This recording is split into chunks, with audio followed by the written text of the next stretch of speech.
অনেক অনেক দিন আগের কথা। তেপান্তরের মাঠ পেরিয়ে ৭ সমুদ্র আর ১৩ নদী পার হয়ে ছিল এক অদ্ভুত জঙ্গল, নাম তার মায়াবন। এই বন সাধারণ কোনো বন ছিল না। এখানকার গাছেরা রাতে ফিসফিস করে নিজেদের মধ্যে কথা বলতো, আর জোনাকিরা আলো ছড়াতো গাঢ় নীল রঙের।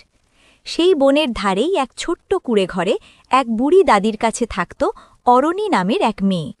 অরণি বড়ই অদ্ভুত। তার ডান হাতের তালুতে ছিল একটা আধখানা চাঁদের মতন জন্মদাগ, যা অমাবস্যার রাতে রূপলি আলোয় জ্বলজ্বল করত। কেন এই দাগ? তার আসল বাবা মা কে? এই রহস্যের উত্তর দাদিও জানতেন না। শুধু বলতেন, তুই এক ঝড়ের রাতে আকাশ থেকে খসে পড়েছিলি রে মা। একদিন বিকেলে বনের খুব গভীরে কাঠ কুড়োতে গেল অরণি। হঠাৎ সে খেয়াল করল, কুয়াশার ভেতর থেকে একটা অদ্ভুত মিষ্টি সুর ভেসে আসছে। সুরের টানে মোহাভিষ্ট হয়ে অরণি এগিয়ে চলল। হাঁটতে হাঁটতে সে চলে এলো এক অচেনা জায়গায়। সেখানে একটা পুরনো বিশাল বটগাছের কোটরে অদ্ভুত নীল আলো জ্বলছে। কাছে গিয়ে সে দেখল গাছের কোটরে রাখা একটা স্ফটিকের বাক্স, তার ভেতরে রাখা একটা বরফের মতন ঠান্ডা স্বচ্ছ চাবি। অরণি যেই না চাবিটা হাতে নিয়েছে, অমনি ঝোপের আড়াল থেকে বেরিয়ে এলো একটা কথা বলার রূপালী শিয়াল।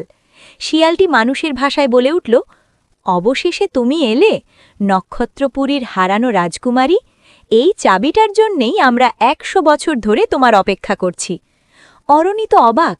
সে বলল, রাজকুমারী, আমি তো সাধারণ এক কাঠকুড়োনি মেয়ে। রূপালী শিয়ালটি হাসল, তোমার হাতের ওই জলজলে চাঁদের দাগই বলে দিচ্ছে তুমি কে।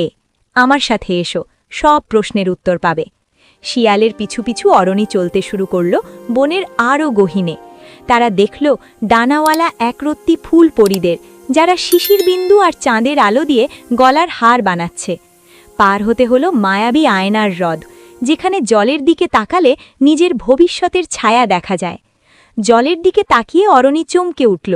সে দেখল তার মাথায় জলজল করছে একটা হীরের মুকুট, আর তার পাশে দাঁড়িয়ে আছে সোনার ডানাওয়ালা এক পক্ষীরাজ ঘোড়া।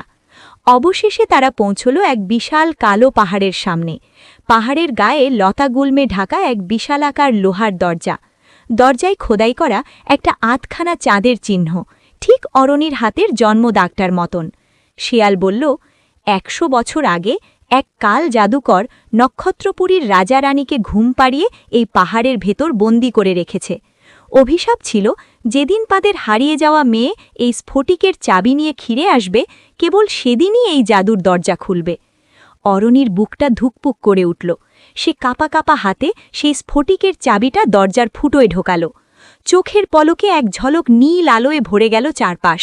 মর্মর শব্দে ২ ভাগ হয়ে খুলে গেল পাহাড়ের দরজা, আর ভেতরে তাকাতেই অরণির চোখ ছানা বড়া। পাহাড়ের ভেতর লুকিয়ে আছে এক অপরূপ জাদুর রাজ্য। মেঘের উপর ভাসছে স্ফটিকের প্রাসাদ, আকাশে উড়ে বেড়াচ্ছে সোনার ডানাওয়ালা অসংখ্য পক্ষীরাজ ঘোড়া, আর গাছে গাছে ঝুলছে তারার মতো জলজলে ফল। প্রাসাদের একদম মাঝখানে শ্বেত পাখলের বিছানায় গভীর ঘুমে আচ্ছন্ন হয়ে শুয়েছিলেন এক রাজা ও রানী।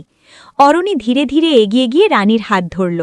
তার হাতের চাঁদের দাগ থেকে এক অদ্ভুত আলো বেরিয়ে ছড়িয়ে পড়ল পুরো প্রাসাদে। মুহূর্তের মাঝে ভেঙে গেল ১০০ বছরের অভিশাপ। রাজা আর রানী চোখ মেলে তাকালেন। অরণিকে দেখেই রানী কেঁদে ফেলে তাকে জড়িয়ে ধরে বললেন, আমার হারিয়ে যাওয়া মানিক, কাল জাদুকর তোমায় জন্মের রাতেই চুরি করে নিয়ে গিয়েছিল। আজ তুমি আমাদের মুক্ত করেছ। সেদিন মায়াবনে খুশির বন্যা বয়ে গেল। পরীরা নেচে নেচে গান গাইল, রূপালী শিয়াল আনন্দে ল্যাজ নেড়ে লাফাতে লাগল, আর জাদুকরের কালো জাদু চিরতরে ধুলোয় মিশে গেল। এরপর থেকে অরণি নক্ষত্রপুরীর রাজকুমারী হয়ে তার বাবা মার সাথে সেই জাদুর রাজ্যে সুখে শান্তিতে দিন কাটাতে লাগল। আর মায়াবনের সেই নীল জোনাকিরা আজও রাতে ফিসফিস করে রাজকুমারী অরণির সাহসের গল্প বলে। বন্ধুরা, আজকের মায়াবনের গল্পটা ভালো লাগলে লাইক দিও, আর এমন আরও জাদুর গল্প পেতে চ্যানেলটা সাবস্ক্রাইব করে বেল আইকনটা অন করে রেখো। আবার দেখা হবে নতুন রূপকথায়।